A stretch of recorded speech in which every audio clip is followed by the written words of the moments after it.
do you want to do? Look inside of there. Now. Down here? Yeah.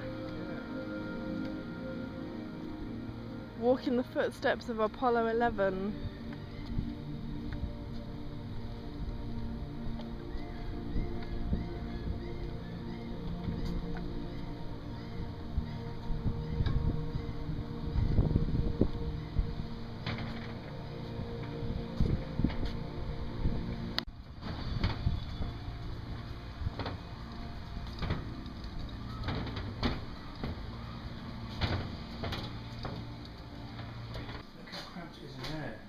Yep.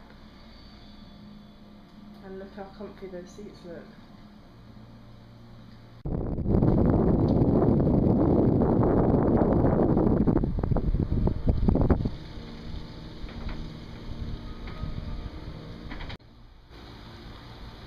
Let's turn the timer off. Done. Watch me walk in space.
And the architect that designed this building won a number of awards at the time. And he wanted this to represent a window onto the future. And you'll see when we go upstairs, all four of the firing rooms have a glass window overlooking the launch pad. So you'll see that upstairs. Shuttles were stacked in the two facing east and most of the Saturn V rockets. And the reason they did that, this is closer to the launch pad and the crawler just gets 32 feet to the gallon. So, you know, if you're closer, you're better off. And the way they open, if you look on the bottom are 4 panels, they open horizontally. And then up above we have 7 panels that open vertically. So for Saturn V, you have to open every single panel. That's what we will do for the new vehicle. For shuttle, we would open the bottom 4 and just the 3 vertical above it. And that was still tall. That was about 24 stories tall when it was rolling out. The Launch Control Center, as you can see in the model, it's connected to the VAD. There is a passageway, and they start numbering next to the VAD. So we have firing group 1, 2, 3, and 4. And as I said, we're going up to firing group 4. This is the type of furniture, the type of consoles that they use.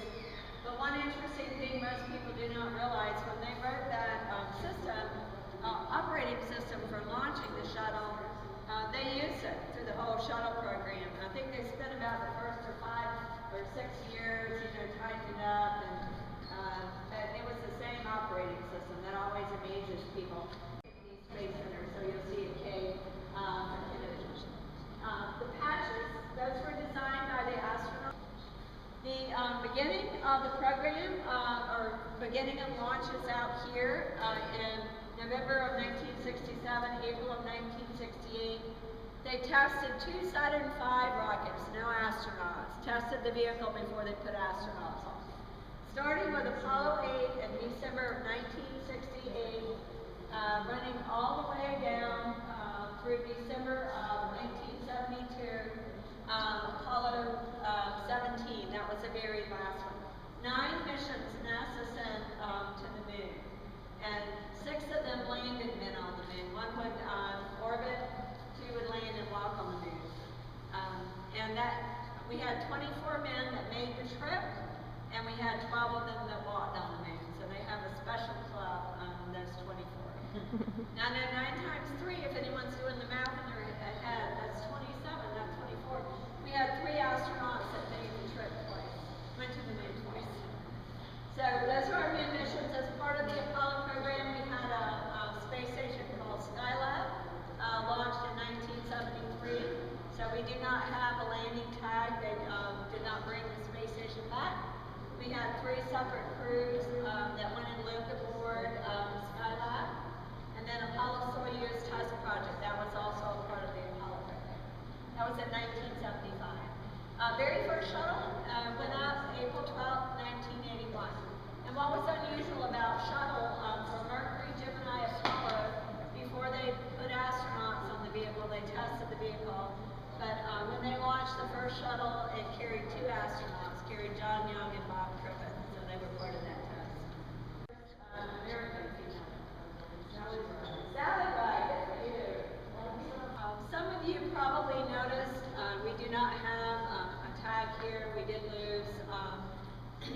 That was February 1st.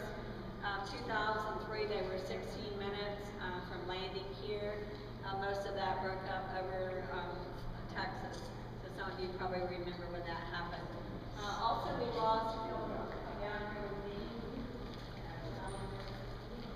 we also lost Challenger, another crew of 7. That was in January of 1986.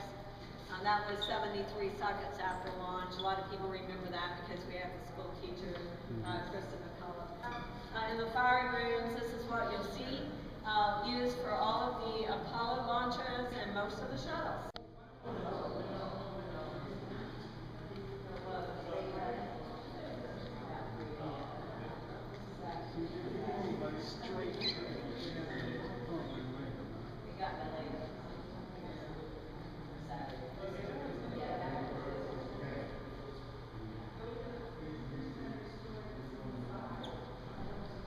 And they'll send it 3,600 miles up. They're going to have it orbit Earth twice and bring it back. They're testing systems.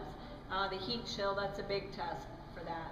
So when they test this in 2018, it'll still be unmanned.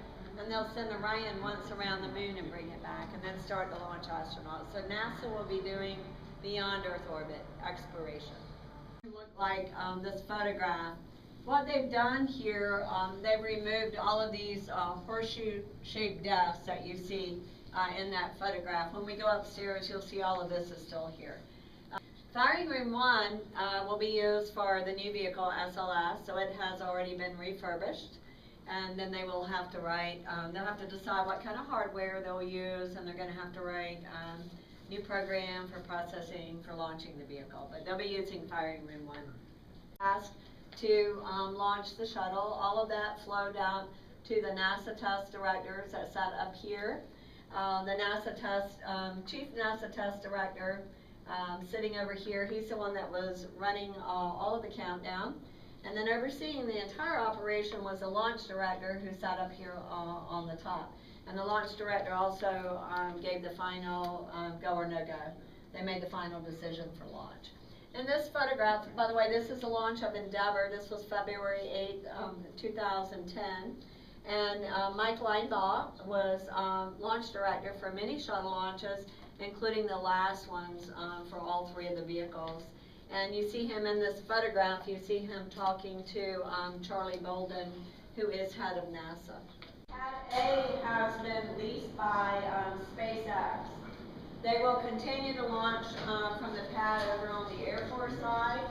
If they have contracts with the government, unmanned launches, but they will start launching astronauts in the future. So they're going to use Pad 39A in order to do that. If any of y'all are interested and you wanted to take a look, there are 2 diagrams up here kind of explain it to you. But again, this is what NASA's working on. This is what will hopefully one day send astronauts to Mars. We have those 5 posters you see on the back wall. When they announced that the shuttle was being retired, by the way, because the shuttle was only built for low Earth orbit, and they were working on a program that they wanted to send astronauts beyond Earth orbit. So could not use the shuttle for that, and that's why they were retiring the shuttle. So our launch director, Mike Linebaugh, wanted to do something and let people know the importance of each one of these vehicles. This was used for project management. They never did any launches from here. So this is the last 21 shuttle launches starting 2006 through 2011. If we were able to walk through the other 3 firing rooms, we would see on the walls, we would see flags for every mission that was controlled from that particular room. The clock was the most important item in the room. All the NASA engineers that worked in here will tell you they looked at that hundreds and hundreds of times watching the clock.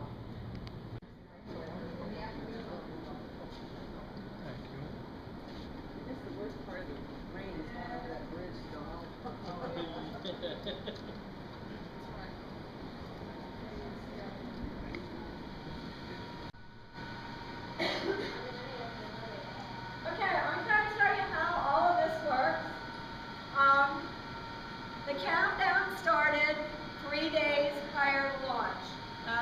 clock started at T-minus 43 hours.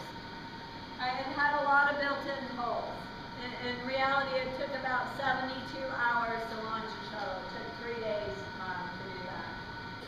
The last 6 hours, you had to be in here and ready to go. And they did not allow anyone to come in and out of the room for that last 6 hours. And the last 31 seconds, all of the computer controls switched out to the shuttle, the launch pad. And they could still manually override, but if you did at that point, it was a scrub, you would not launch. That's how it operated. To Atlantis' computers has occurred. Solid rocket booster nozzle steering check can work. Quiet. Firing chain is armed.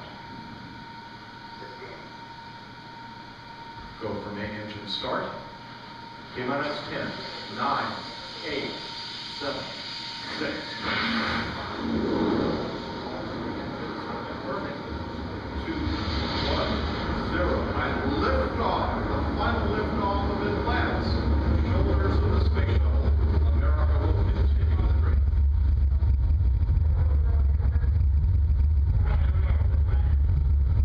Houston, now controlling the flight of Atlantis. The space shuttle spreads between one final time. Start this continental journey into history. Been able to watch the launch. You could see both launch pads. You could see it launch. But people sitting down here could not. I was told there was one man, he worked all 135 shuttle launches, so he never saw a launch. He never saw a launch. But what they would do afterwards, we had cameras all the way around the pad, we had cameras on the vehicle, NASA had cameras at other locations, at satellites. And so after launch, they would all get together and they would watch on a big screen and they would replay everything. Because they were looking for anything, any anomaly that occurred, anything, that's what they wanted to do. So that's the only way he got to watch the launches when he went back. Launch Control Center. The original clock, which used to count down all the main landings and all of the shuttles that flew off, sitting right next to the flagpole. See where we were, if you look back, and we were right before on the corner there. A crawler that weighs 6 million pounds. So you're looking at 15 million pounds over here on the left. And if you look here, you can see we have a driver cab on the crawler. You can see on the corner, on the far left corner. And then diagonally across, we have a second. But you always have to go forward. You can't put this in reverse. So you're always driving forward. There are 3 openings in the platform, so I'm sure they got quite a bit of water flowing down on the crawler. You can see all the pipes for the water to flow off in that area. But you can see how the crawler really splits here. And it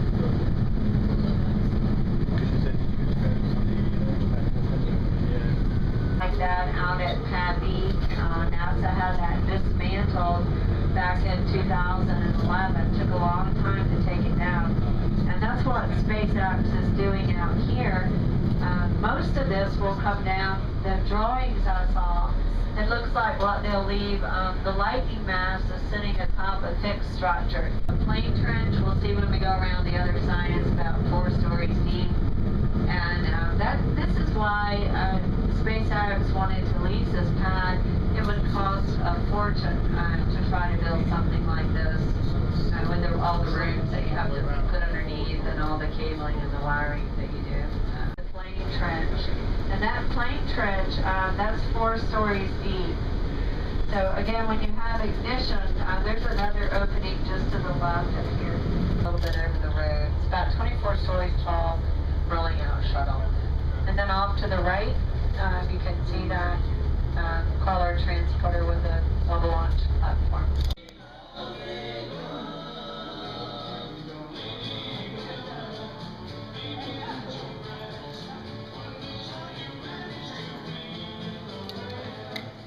As you enter, please move move all the way to the front of the theater to make room for the guest speakers.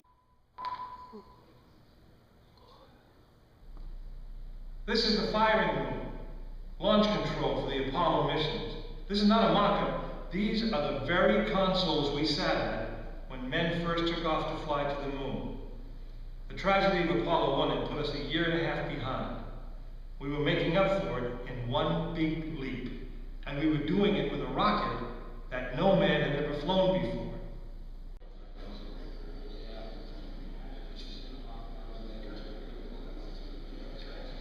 You are now in the final minutes before the launch of Apollo 8, right here where it actually happened. This is launch control. T-minus 3 minutes and counting. We've completed our communications checks with the Apollo 8 astronauts in the cabin, and the communications are go.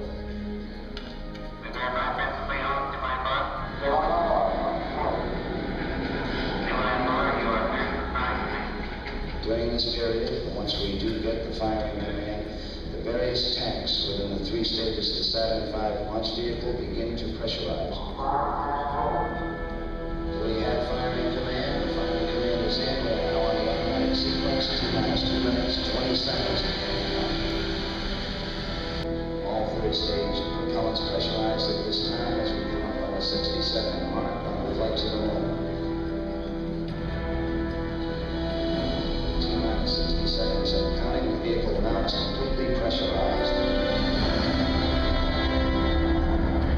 We're coming up on a power transfer shortly.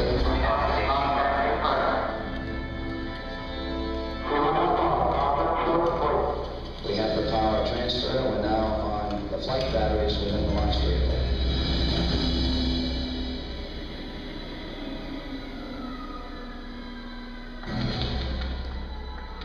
Final reports coming from Frank Borman at this time. Final look at the switch list aboard the spacecraft. 20 seconds, all aspects. We are still to go at this time. 15, 14, 13, 12, 11, 10.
Says though, the last thing they want on these things is computer systems. They want electromagnetic kind of things, and then fiddle around with and fix and regroup.